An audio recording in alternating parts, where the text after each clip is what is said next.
Hey retro food fans, today we're going back to 1992-ish to explore a recipe that I learned when I just started working in the corporate world. You're gonna love it. Let's get started.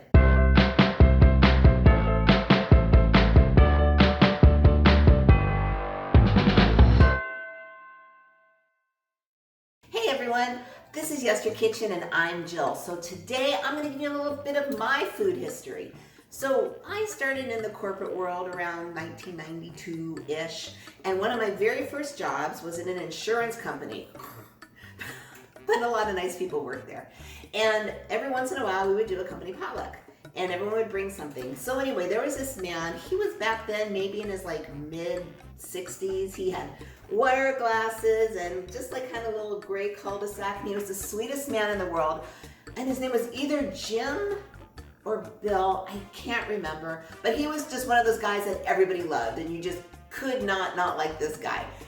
And the very first potluck, he brought something called Texas hash. He was from Texas. And everyone was like, oh my God.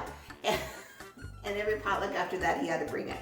And then after a couple, we all started begging for the recipe. So one day, he brought us all the recipe. Now check this out. This is my actual recipe. And he wrote it on something called a typewriter.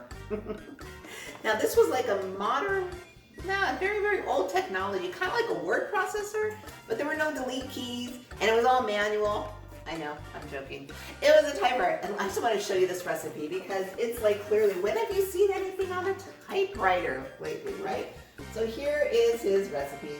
And look, he even there's no delete key, there's no whiteout, you just X out the mistakes. So anyway, he brought it in and now we can all make it at home, and I haven't really made it in a long time. I was looking through my recipes and I came across it. I went, oh my God, I need to make this. So I did, and it just brought back so many decent memories of work, but I want to share it with you now. So this is so simple. I already have my oven on to 350 and we're gonna get started. So this is a very simple dish. The first thing we're gonna need, the recipe calls for a pound of ground beef, but I got a pound and a half, just for extra good measure. And I'm just gonna put it in here. And you're just gonna wanna cook this until it browns. So I'm gonna go ahead and cook this until it browns, and I will be right back. Okay, so our ground beef is all browned. I use an 80-20 blend ground beef. I'm getting a little bit of fat in there, because we're not going to drain it and we have some vegetables to cook. Now I am going to stay completely true to this recipe. I think he probably doubled or quadrupled it or tripled it or whatever when he brought it to the office, because he brought it in this big pot. But this is just one serving, and I'm guessing this is going to feed between 4 and 6 people. So our ground beef is all brown. Now he says to move all the ground beef to one side of the pan. And on the other side of the pan, we're going to add 1 large, thinly sliced green pepper and 2 large, thinly sliced onions. So that's what we'll do. You guys remember your first jobs? I was fresh out of college, and that's when all the recruiters come to school and interview you, and I wasn't sure what I wanted to do. My degree's in communications, big surprise. And so this just looked like something that I could do. I didn't stay very long, but at least I got an awesome recipe. So now what we're gonna do is we're just gonna let this stuff cook down and kind of stir it. Yeah, you can just kind of go in here and stir it a little bit. It's probably gonna take about a good 8 or 10 minutes for the veggies to cook down. So I will be right back when they are, and we'll be on to the next step. So take a look at our vegetables. They are getting nice and wilty, and here's how I did it. I went ahead, and the way I kept it separate is I used my handy dandy little tongs, and I just kept turning it just like that, like spaghetti. And I just keep going, and so all the less cooked ones can go underneath closer to the heat source. And that's kind of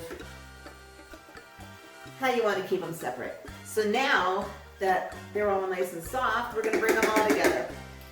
So the next thing we're going to do is I have 1/2 cup of plain white rice, and on it goes. I have one 16-ounce can, I think they're about 14-ounce cans, of chopped up tomatoes, canned tomato juice and all. And we have 1 tablespoon of chili powder. I think it needs a little bit of a kick, so I did do a tablespoon, but it was a very rounded tablespoon. You could do whatever you want. This is New Mexican red chili powder. Whatever you have will be totally fine. Chili powder all over the place. And then the recipe just says salt and pepper. It doesn't really say how much. So I'm going to say it's about a teaspoon of salt. And then maybe like a half a teaspoon of pepper. And of course, fresh ground because it tastes so much better. Okay. Then what you're going to do is you're just going to stir everything together. Oops, I'm losing some tomatoes. All these veggies, all this meat, all this rice, everything's going to come together. And once you do that, you're going to wait for your pot to come up to boil again. So that should just take a couple more minutes. All right, so now we're up to a boil, and make sure everything is super mixed together well.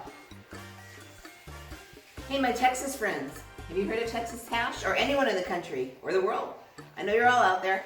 Who's heard of Texas hash? I would love to know, and I would love to hear any different versions, because you know, I totally love that stuff. So please tell me. Okay. So now everything is all mixed together. This is really starting to look like some memories for me. I'm really excited. Okay, so now I have a 2-quart casserole. That's greased. And all we're gonna do is we're gonna put this glorious mixture. Uh-oh, it's a little heavy, but we're gonna do this. There we go. Woo! Right in the pan. Gotta get everything. And now this is going to go into an oven, uncovered, for 45 minutes to an hour. You just want, after 45 minutes, just watch it. What you really want is you want that rice to absorb all the liquid. So when you see the rice is done, you can taste it. There's nothing wrong with tasting it. Then it's time to come out of the oven. And when it comes out of the oven for me, I will be right back with you. And I made a little error. You want to cover it. Of course you want to cover it. I don't know what I was thinking, because you want that moisture trapped so the rice can absorb the water. Boom! Reality TV. We all make mistakes. Anyway, covered in the oven, 45 minutes to an hour, and now I'll be back. So it's been about 55 minutes. Your oven may vary. Take a look. Get a little bit of the steam out. Oh my goodness, look at that. Is that gorgeous? All your rice is cooked. All your peppers are cooked. It is just expanded, and it's just, this brings back memories for me. It's so good. It's so good. This is a perfect thing to bring to a potluck. This is a perfect thing to make for dinner. It's so easy. It's stick it in the oven, forget it. And of course, I have my happy little cocktail plates. And you just kind of do that. You know, salad. You already have rice, so you don't probably need bread. But salad, dinner served. Thanks for letting me bring back some of my own memories. If you would like to explore more dishes from your childhood, or just the past, I invite you to subscribe. I release new videos every Friday. In the meantime, here's some more retro dishes for you.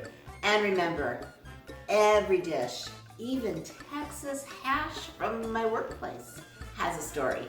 I'll see you in the next video.